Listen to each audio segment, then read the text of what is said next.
FORA.tv. The world is thinking. Dee Dee, you know both the Clintons. Can you see them serving as a vice president and second spouse?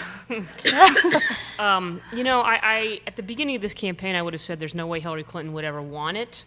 Now I think she may or may not want it. I don't think it's going to happen. I mean, it could happen, and I think when you go through the list of potential candidates and all the things that you want in Barack Obama's running mate, you sort of keep coming back to Hillary Clinton with one exception, and that's the chemistry that has to exist. I think Senator Clinton and Senator Obama have gone a long way in a short time to trying to reestablish the foundation of a good relationship.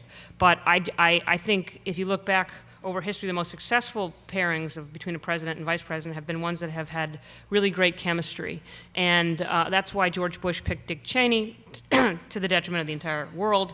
And it's certainly why Bill Clinton picked Al Gore. On paper that didn't make any sense, but they had great chemistry, and Clinton decided that he wanted to underscore this idea about change. And so I just think based on, I think Senator Obama has to go through a process, and I think when he gets through that process, he'll end up someplace other than Hillary Clinton. That's just my reading of the situation.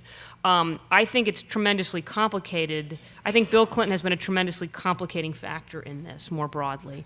Not only is Hillary Clinton, the first woman to run a serious campaign, which puts her spouse in a spotlight that it wouldn't necessarily happen if it was a man with a female spouse. But then you add to that he is a former president of the United States, and then you add to that he's Bill Clinton.